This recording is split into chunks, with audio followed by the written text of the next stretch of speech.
బాహుబలి సినిమాల బల్లాల దేవునికి పట్టాభిషేకం అవుతుంటే అందరూ బాహుబలి బాహుబలి అని మొత్తుకుంటుంటే బల్లాల దేవునికి నెత్తి తీసినట్టయితది.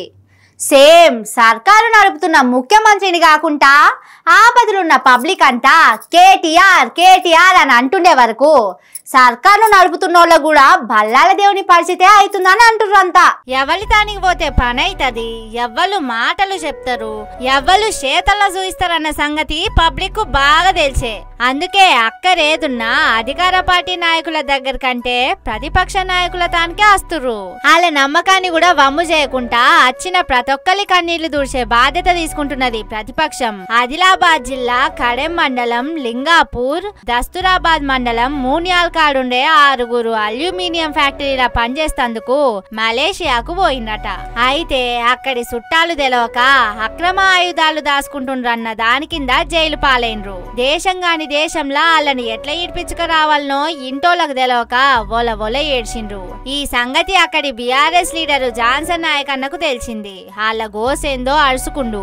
ఈ సంగతి కేటీఆర్ సార్ కు చెప్పిండు. కేటీఆర్ సారే సూచనలతోటి జాన్సన్ నాయక్ అన్నే అన్నిటికీ ముంగట పడ్డాడు. మలేషియా పోయి అక్కడి వకీళ్లను మాట్లాడి వాళ్ళని ఈడిపించి బయటకు తీసుకొచ్చిండు. సొంత పైసలు ఖర్చు పెట్టుకొని వాళ్లకు విమానం టికెట్లు ఇప్పించి ఇండియాకు తీసుకొచ్చిండు.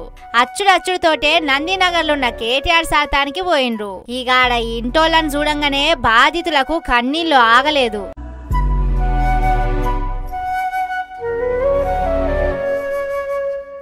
ఒకళ్ళొకళ్ళు పట్టుకొని మస్తు శోకాలు పెట్టిండ్రు. కేటీఆర్ సార్ కు కూడా కండ్లన్నీ చెమ్మగిల్లినాయి. రామన్న ముంగట పడి పెద్దోళ్లతోటి మాట్లాడి జాన్సన్ అన్నను తోలి మమ్మల్ని ఇడిపియకుంటే మా బతుకులు అంగడయ్యేవాడిని దలుచుకొని మస్తు దుఃఖపడ్డారు. చాలా మంది దగ్గరికి తిరిగినరు, చాలా మందిని చేసారు ఇప్పుడున్న ప్రజెంట్ లీడర్ల దగ్గరికి. కానీ ఏ ఒక్క లీడర్ స్పందించలేడు, మాట్లాడలేడు, ఏది మాత్రం వెళ్ళిపోయలేడు. నా భార్య పిల్లలు ఏడిసి చేసి జాన్సన్ అన్న దగ్గరికి పోయి మా పిల్లల కన్నీళ్లు, నా భార్య కన్నీళ్లు చూసి అతను మా దగ్గరకు వచ్చి జాన్సన్ అన్న 2 నెలల కింద 3 రోజులు నీడదాగారం వదిలేసి అడ్వకేట్ను పెట్టి అక్కడ ఒక మనిషిని నిర్మించి సొంత డబ్బులు ఖర్చు పెట్టుకొని మా దగ్గరికి నేనున్నా మీకోసం ఎంత డబ్బు ఖర్చు అయినా కానీ మిమ్మల్ని తీసుకుపోయి మీ పిల్లలకు మీ భార్యకు అప్పచెప్పే బాధ్యత నాది.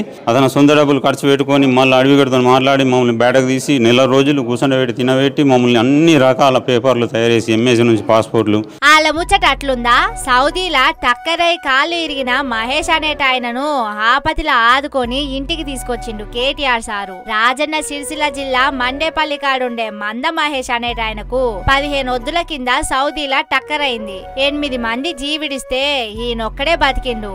సెల్ఫీ వీడియో తీసి నన్ను ఎట్లయినా కాపాడి ఈడికెళ్లి తీసుకుపోనని కేటీఆర్ సార్ ను కోరిండు. కేటీఆర్ సారు మహేష్ కు ధైర్యం చెప్పి ఆదుకుంటామని మాటిచ్చిండు.